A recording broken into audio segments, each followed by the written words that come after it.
Good evening, Eric Arnold, occasionally known as the Big E, here in the Politics Barn. It's Thursday evening, the 19th of November. Thought I'd get you all a politics episode here. It's been almost a week. But I thought there was an important development today. I wanted to comment on that, that being the press conference held by the president's attorneys, Rudy, Giuliani, Sidney, Powell, Jenna Ellis. They were the ones that spoke. There were a couple other people up at the front of the room that did not speak. I assume they're affiliated with the legal team in some fashion. So I wanted to talk about that because the press conference I thought was important.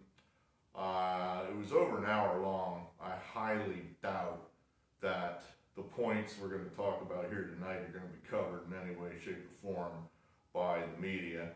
So, once again, you're getting your news from some poor-ass guy in a barn, some little YouTuber in a barn. That's what this country's devolving to. Before we get to that, I wanted to talk about my missing vote conspiracy caper, whatever, here in Berks County, Pennsylvania.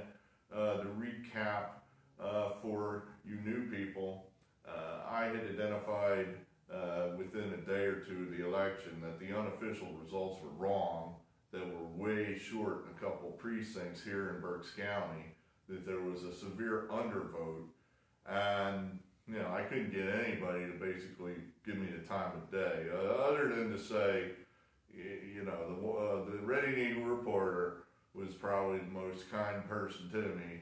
At least she talked to me, and she said, well, they're not done yet. And then she was right, so here's the results of that. Berks County has now sent out their final answer, right? Just like Who Wants to Be a Millionaire. Is that your final answer? So this is their final answer as to who voted in the 2020 presidential election. And sure enough, the votes now seem to be right. At least to me, they look right-ish, let's put it that way. This is the line that was being reported, the 8th precinct of Exeter Township. Probably the capital of that, if there was such a thing, is Stonersville. They were only reporting a 46% turnout. Most of the Republicans weren't even voting. It was 660 Democrat, Biden, to 361 Trump, which it's a Republican precinct, and that makes no sense at all, especially the 46% turnout when, every other precinct in the county's turning out 70-80%. So now, this is their final answer. They found over 1,000 votes, most of which were for Trump, and the final score, 84% turnout, and Trump then carried the precinct by 120 votes. No explanation as to where those votes were, but they did find them, they did tally them, and they do now apparently count. Same thing with the borough of Wyomissing, their 5th precinct. They were reporting a 55% turnout. Again, more Biden voters than Trump voters. This is mostly a 50-50 precinct anymore. Formerly it was a Republican precinct, but it's definitely trending more blue lately. They found, about 700 votes, most for Trump. He carried it by a bare majority, 12 votes, but they had him losing by 222 before. So they found the votes, they did exist. I was right that they were incorrect. Kudos to them that they were able to find them. I don't know. Is that right? These turnout percentages are very high. Now that may be legitimate.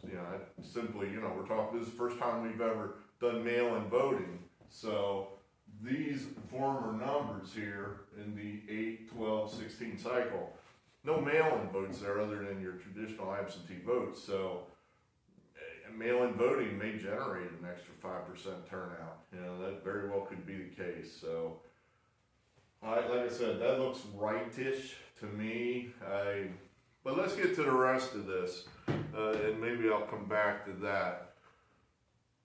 This was the first time I saw Giuliani and Sidney Powell. Sidney Powell's been making the rounds of the conservative media. She's the one that said, release the Kraken, which is, I guess, a squid monster or something that's, I guess, going to destroy the Democrats. So, you know, we're getting to hear them speak to the media. It was a press conference. They took questions at the end.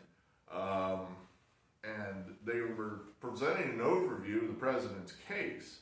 And I thought, well, this is very significant. And like I said, I'll bet $1 you're not going to hear a thing about what they said, other than the president's attorneys spoke today, and they admitted that they had no evidence, and you know that Giuliani's probably spent half his time just smashing the media, which I was okay with that because, you know, in large part he's right.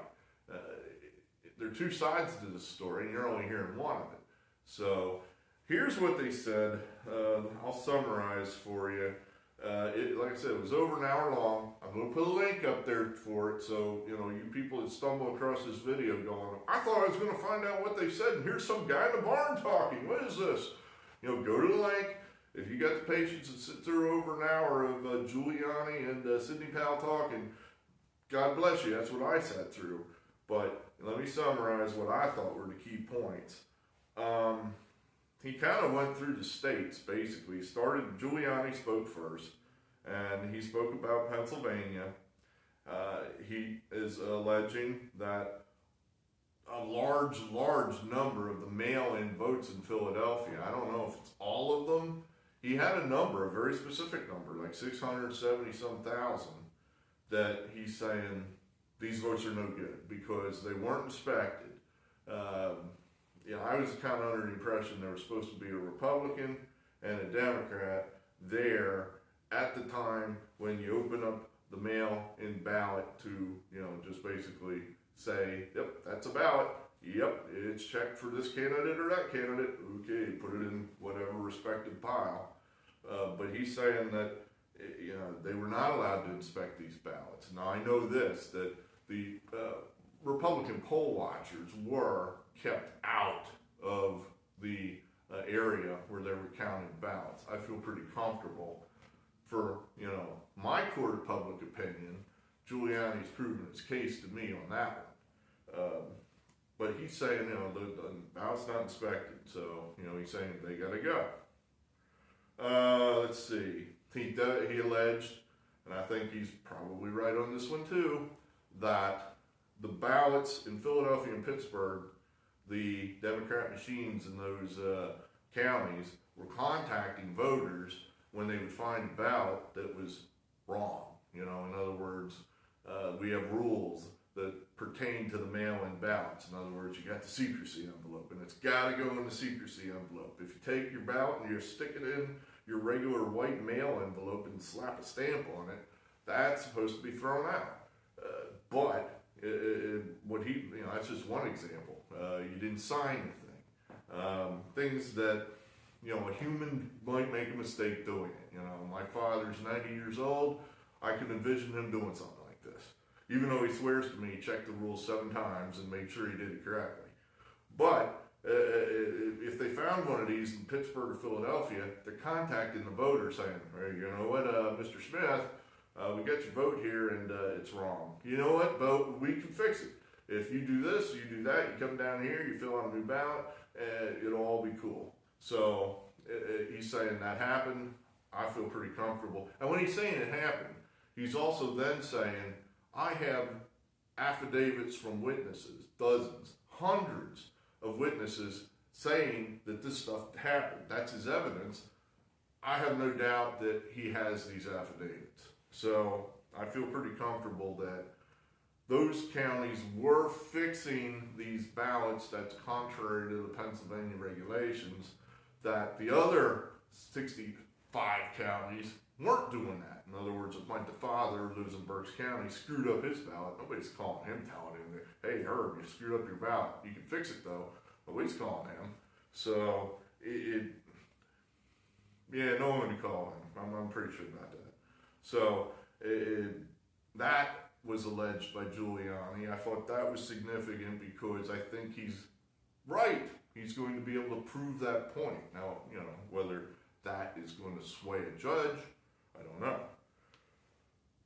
He says he has witnesses in Pittsburgh that they basically went in to vote. He said the number of provisional ballots in Pittsburgh was way high, and he says they have direct evidence witnesses. In other words, I, Eric Arnold, am going to swear in court that I went down to the polling booth and I was told that I had to vote provisionally. Why? What does that mean, vote provisionally? That means that in their little book there, it says I already voted via mail or absentee or what have you. And I said, but I didn't vote either of those ways. I didn't vote at all yet. Here I am. And they're saying, well, it's written right here. You voted provisionally or you voted absentee or mail. And I say, well, that ain't true. And so then they give me one of these provisional ballots. And then that's what's been taking so long to count all the votes here, is that they have had to go through those provisional ballots one by one and trying to figure out, did I double vote? In other words, am I lying to the girl or woman at the desk? They're saying, I didn't vote by mail. Who did vote by mail? So that is his evidence there, that he has numerous affidavits from voters saying, hey, I was told that someone voted in my place. Now, to me, that's a strong point, that if you got evidence that a bunch of ballots were filled out by somebody, well, who did those people vote for? Were they all for one candidate or another? Who did it? And what happened to the person who was supposed to vote? Did their provisional ballot count or what? That to me was a strong point. Let's see. Then he moved on to Michigan. He says that they have 4 witnesses that say that they brought a truck in around 4:30 in the morning and unloaded what they estimate to be 60 to 100,000 votes that were all marked for Biden. The best that these witnesses I could ascertain, I guess, was that these votes were all for Biden and they were just marked on top Biden. And there was all the down vote races were all blank. In other words, they're just a ballot. It's basically blank, except it has one mark on it that says Biden. So he has 4 witnesses alleging that. That seemed something that might warrant a little more investigation. He has a witness in Michigan saying they were backdating mail-in votes. Again, that's to me pretty significant because the Supreme Court has made it pretty clear that they have an interest in votes that are brought in after 8 o'clock on election day. It seems to me that the Supreme Court might decide that, look, the election is the election, and we're not going to let you just keep voting after the election day is over. So 8 o'clock p.m. election day, that's the cutoff. So they were backdating backdating mail-in votes. I think that's significant. He said he says witnesses saying that people voted twice. I guess that would be somebody at your local precinct or whatever, who observed the voter come in like I described, and I said, I'd like to vote, and they said, well, it looks like you've already voted here. Well, I want to vote. All right, vote. No provisional ballot, they just let them vote. So, that potentially there would be a double vote. Then he moved on to Wisconsin. Now here, I thought this was significant. He made the point that Wisconsin has much more strict mail rules than the other states, in that they don't have mail votes. You have to vote in person or by absentee ballot. There is no mail-in vote in Wisconsin, apparently. So when you vote absentee, you have to apply for that vote. And he is saying that they have, I guess a total of approximately 100,000 absentee votes in Wisconsin, and there's no applications for any of these votes, which, you know, I guess that makes sense if I was just, you know, mailing out applications to anybody and everybody hoping to get those votes back. In other words, I'm going to send a lot of application or ballots out to the Democrat people hoping to get those votes back. Well, they're supposed to apply for those votes in Wisconsin. That's apparently the law in Wisconsin, that you can't just send you a ballot that you didn't ask for. So he's saying there's no applications here for approximately 100,000 votes, and he said that only happened in 2 counties, being Dane County, that's where the University of Wisconsin is at, Madison, hard left area, heavy Democrat, and Milwaukee.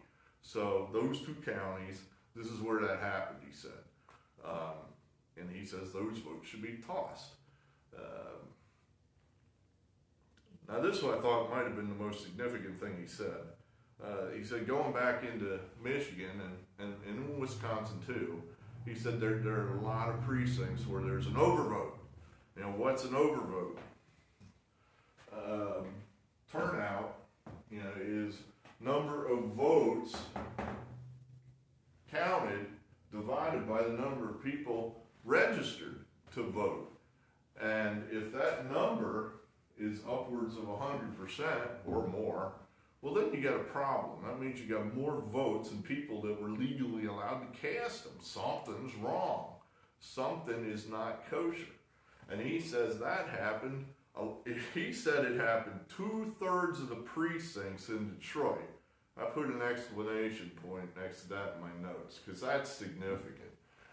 Now, you know, his definition of what's an overvote, you know, that might be nebulous. In other words, to Rudy, an overvote might be 85%, whereas, you know, he admitted that's circumstantial evidence. In other words, you know, I'm here telling you that 46% turnout in Exeter 8 is wrong. I have no proof of that. That's circumstantial evidence.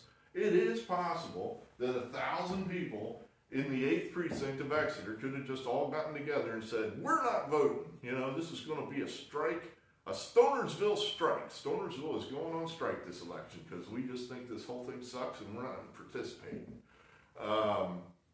That's not real likely to happen. In fact, it's highly unlikely. And in fact, in this case, did not happen. But you see my point, that it is possible that every last human being in precinct 1, 2, 3 in Detroit could have showed up to vote. Highly unlikely, but you know, it's circumstantial evidence. But it's strong circumstantial evidence. So I thought that was important, that he's saying there was that many places where there is an overvote, that where, you know, that's basically their case, is that these guys are manufacturing votes. They're just printing them up in a back room. Well, they should correspond to a person. And if they're not corresponding to a person, if I got 500 people in a precinct and I've got 550 votes or 750 votes, that's a problem. That means something's wrong. And he's saying that exists. Georgia, he mentioned again that they're not being allowed to inspect the ballots. You know, I guess that goes back to the Pennsylvania argument that you have all these mail-in ballots and, you know, they're not being allowed to look at them. They're just being told they have to accept them on face value. He mentioned 2 other states that I thought this was newsworthy that have not been in the news. He said we have strong evidence of fraud in New Mexico and in Virginia. He seemed to think they would not have enough in Virginia to make a difference, but you know, the fact in New Mexico, he seemed pretty, I don't know, he didn't, that's all he threw out there was we have strong evidence of fraud in New Mexico, you know, surprisingly enough. And then that was it. He stepped off, and then Sidney Powell took the stage, and she talked about Dominion. You know, if you don't know what that is, that's one of the voting machines. Systems. Apparently, you know, in this country, each county, I guess, is responsible for using getting their own type of voting machine. And there's numerous companies that produce these systems, machines. I looked around on the Pennsylvania website. There were 14 counties here in Pennsylvania that used Dominion machines. The most significant of which is Montgomery County. That's the county next to Philadelphia. 600,000. I'm going to say more than that.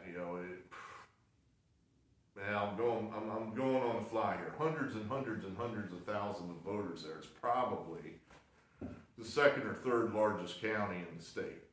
And then there were a number of others. A lot of them were smaller counties too, out west. Real small counties. Armstrong was one of them. Warren County, Crawford County, Erie. They had Bedford County. Some of these are heavy Republican counties that had this Dominion software. Here in Berks County, we had something called ES&S 2.1 Expert or Express Vote System or something like that. That's a pretty common system. And they also used the DS200 scanner, which I haven't heard anybody saying that thing's broken or wrong or crooked. But at any rate, back to Sidney Powell and Dominion. She said Dominion uses software from Smartmatic, and she went on about Smartmatic is from Venezuela, and Venezuela, they use the machines in Venezuela to steal elections, basically, and somehow these guys down there are controlling or owning this company that is all over the place in the United States as one of the systems we're using to count ballots. So she's saying that basically the Dominion system, they have at least one witness who has explained that the Dominion system has been used in foreign elections to steal the election. I wasn't all that excited about these points just because it's like, all right, show me that it was done here,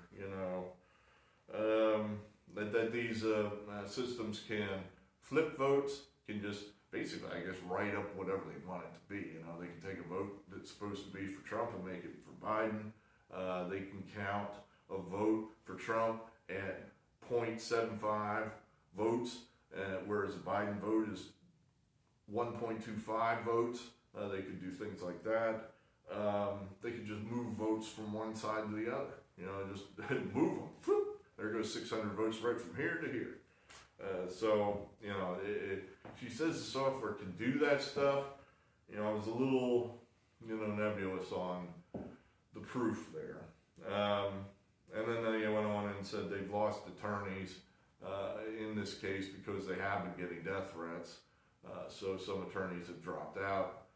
So that is true. That was more or less the gist of it. What do I make of it? I think what they were trying to get out there was, this is our opening argument. This is not all the evidence we have. A lot of this is, we're holding it. The witnesses that we have, we're not going to throw them all out in public. Maybe we will, they'll have to when they go to court, but if they toss all these people out now, they'll be destroyed, basically. The weight of the media and everybody that voted for Joe Biden is going to come crashing down on these people's heads, which, I don't think it is what it is. I don't know it's right, but it certainly would happen. So that's why a lot of their witnesses are not public yet. They'll have to make them public when they get into court. At this juncture, I think what they're arguing, and again, maybe I'm misstating what they said in the press conference, they just want to stop the process and just say, look, we got a lot of evidence that this is not right, that things are not what they seem, and we want a closer inspection of what happened here. And based on that, I think their case is, to me, somewhat pervasive. I'm persuaded, like I said, I was persuaded a long time ago, and I've got my own confirmation bias, but I'd like to see a hard audit of these suspect areas. It seems to me there's a real answer here. In other words, if 100,000 people voted, let's say it this way, 100,000 ballots were manufactured out of thin air in Michigan, in Detroit, like it's being alleged, there should be a record of that. They have voting rolls, they have people listed in each precinct. A vote should correspond to each of these people. There should be a paper trail where they can figure out that, hey, there's John Smith at 123 Mockingbird Lane in precinct 123 in Detroit. Did he vote? Did he not vote? If he did vote, how did he vote? In other words, was it in person? Was it by absentee? Was it by mail? They should have all that stuff. I have some of that information myself. I paid the state of Pennsylvania $20 to get the Pennsylvania voter rolls. And some of that stuff is in the Excel spreadsheets, the giant database. It's not complete, which I find a little suspicious. Philadelphia County, though, strangely enough, seems pretty complete, where if I go to their website and it says in this precinct, this was the total, and I go to the voter rolls, I can pretty much say that here, they got a list of all the people that voted in that precinct. It doesn't tell you who they voted for, of course, but I don't need to know that. I just need to know who voted. What I'm looking for is, here we got an extra 50, 60, 100,000 votes just laying there that we can't match up with anybody. I did know, I haven't had time to really go through it. I've played around with it. One of the things I noticed in Philadelphia, or at least just a few precincts I looked at, and this might be everywhere. It may not just be Philadelphia, it might be everywhere. But, there'd be a vote there for, a person, and I'd say, just a cursory look around the internet, I don't think that person lives in that precinct. There's a Facebook page of this guy, and he's in New York. It's like, well, I don't know. Does he live in Philadelphia? Here's one where the one lives in Washington, D.C. So there weren't many like that, but it was a handful. What I'd like to see, what I think could happen is, I could see the Republicans winning. This will probably end up at the Supreme Court. They're going to lose in front of the Democrat state Supreme Courts. That I'm certain of. That they'll throw the cases out. They'll appeal to the Supreme Court. Now, what will the Supreme Court do? If they may order, it back to the states and say, you guys need to relook at your election and count these votes carefully and figure out, like again, I said, here in my little precinct, I had a paper ballot. They give it to you, it's blank. You go to the machine, you stick it in the machine, you press the buttons, out comes the blank ballot, now it's printed. It's filled out with my choices. Then I stick it in a scanner, and it goes into the scanner, which presumably counts the vote, and then the piece of paper goes into a bin, a box. That piece of paper should still exist somewhere. So I don't know why it's so hard to simply count the votes, and they're either going to match the totals or they're not. If Sidney Powell's right about this software changing numbers, the paper totals ain't going to match the electronic totals. You should be able to figure that one out pretty quick in a real, actual hard audit. But will we actually go through that process? I mean, I don't know. It seems like a pretty simple process to go through, frankly. It just seems politically explosive for a court to say that's what we're going to have to do. So I don't know. Like I said, I thought the arguments they made, to me, were pretty pervasive. I think Jonathan Turley said this. He said, look, all this, there's no evidence, you have no evidence, you have no evidence. Well, they have no evidence because they haven't been able to get access to the evidence. He said this is like being asked to name or guess how many jelly beans are in the jar when you can't see the jar. So, if they get access to the actual votes themselves, the actual paper, yeah, then, evidence may, it either will or it won't, This is all crap and the vote totals match, or, hey, this is off. This isn't close. This is wrong. Where'd this come from? I'd like to see that audit. I think that would be important. But the courts are going to decide. The Democrats are never going to agree to any kind of audit like that. The courts will have to force them to do it. And by courts, I mean the Supreme Court.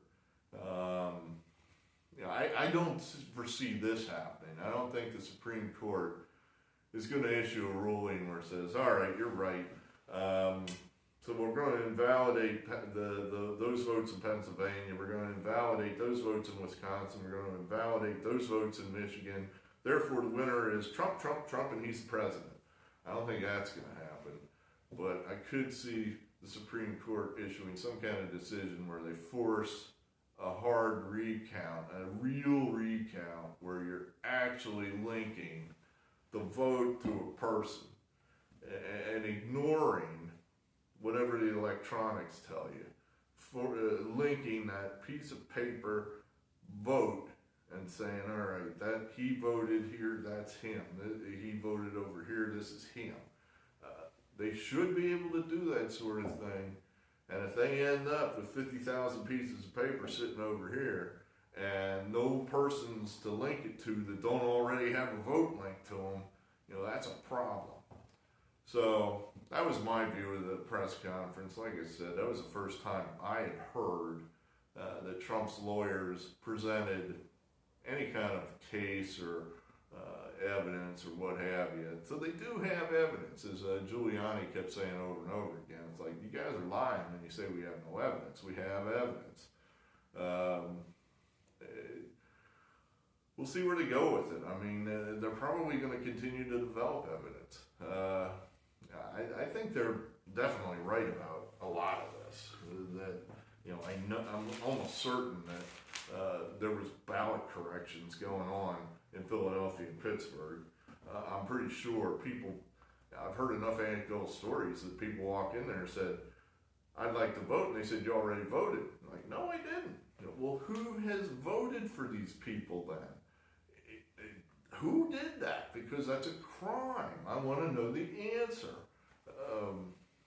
Another problem with this is, who's going to investigate some of this stuff? The FBI? I wouldn't trust those guys to screw in a light bulb. I think they've pretty well cast their lot with Joe Biden already. So I don't foresee them as any kind of help, which, again, I think Trump's case is a long shot simply because I think it relies almost exclusively on the Supreme Court. We have a majority on the Supreme Court. Yeah, do we? We had a majority when the Obamacare was coming up originally. Remember that? But then, of course, we didn't because John Roberts said, I'm not really with you on this one. So it wouldn't surprise me if this goes before the Supreme Court and they just go, this is too explosive.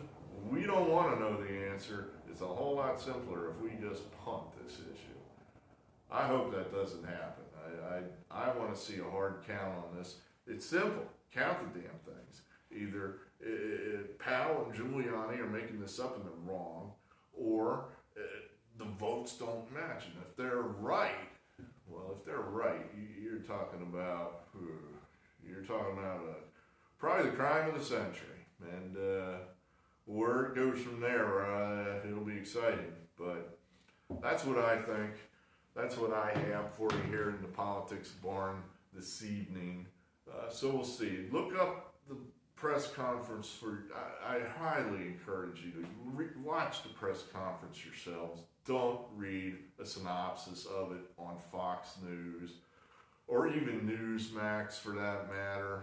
Certainly not from the legacy media, because, hear them tell it to you and then you can make up your own mind. Don't just take my word for it.